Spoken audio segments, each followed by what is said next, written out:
Okay, let's dive into this. Welcome to today's Explainer. We're unpacking a massive, high-stakes standoff happening right now in the heart of New Delhi. We're looking at Sonam Wangchuk's hunger strike, and we're going to get these NEET UG protests fully explained. Friday marked the 20th day of an indefinite hunger strike. Now just let that sink in for a second. 20 days without food. We're not talking about a brief afternoon demonstration here. This is a profound, prolonged act of protest. And honestly, the urgency is escalating every single day. So let's get right into our first section, the 20-day hunger strike, and lay out exactly what's happening on the ground. Right at the very center of all this is Sonam Wangchuk. He's currently fasting in solidarity with a youth-led group called the Cockroach Junta Party, or the CJP. They've set up camp at Jantar Mantar in New Delhi, which, if you know the area, is a historic epicenter for civic movements in India. Wangchuk has basically joined forces with these young protesters to really amplify their voices. But why are they out there? Well, it boils down to two primary demands. First off, they are demanding the immediate resignation of the Union Education Minister, Dharmendra Pradhan.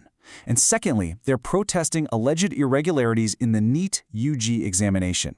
Now, it's absolutely crucial to emphasize that these are alleged irregularities at this point. But given the sheer massive scale of this medical entrance exam, the gravity of these accusations has sparked a really fierce response. Moving on to our next section, the physical toll, because when a hunger strike stretches into multiple weeks, the biological reality hits hard. And that brings us to this stark number. Wangchuk has lost about 9 to 9.5 kilograms so far. And look, this isn't just fat loss we're talking about. It comes with significant muscle wasting. When a human body goes without food for nearly 3 weeks, it literally has to start consuming its own muscle tissue just to survive. The toll on his body is undeniably severe. And this brilliantly illustrates the sheer duality of his current condition. On the one hand, his physical reality is grim. He's become so weak that he actually needs help just to stand up and do basic everyday tasks. But then, on the flip side, despite his body breaking down, he remains entirely mentally alert. His determination hasn't wavered one bit. He is 100% resolute in his decision to keep this indefinite strike going. Now, you're probably wondering, is anyone keeping him safe? Luckily, yes, he's not out there without any oversight. A dedicated team of doctors is closely monitoring his health, checking his vitals every single morning and every single evening as this fast pushes forward.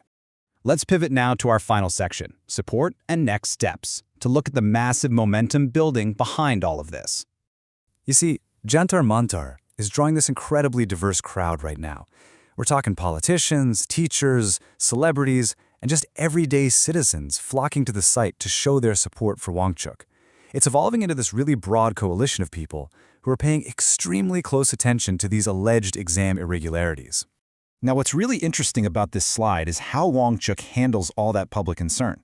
He says, "I'm not in good shape, but I'm not so bad either. Rather than asking me to break my fast, please join me on 20th July for a peaceful march to the parliament." See what he did there? He actively deflects the worry about his failing health and transforms all that energy into a direct call to action. Which brings us to the big day, July 20th. This is the exact date they've set for the next major phase of this movement. They're planning a peaceful march directly to the parliament. This is a massive escalation, right? They're taking it from a stationary, silent fast at Jantar Mantar and turning it into a highly visible, mobile demonstration aimed right at the seat of the government. So as this July 20th march approaches, and the hunger strike just keeps going, it really leaves us with one critical question. How will these escalating protests actually impact the future of the Indian education system and exam integrity overall? Will these intense demands for accountability fundamentally change how massive, high-stakes exams like the NEET UG are handled from here on out? It's a rapidly developing situation for sure, with some very profound implications. Thank you so much for joining me for this explainer, and stay curious as we watch how this all unfolds.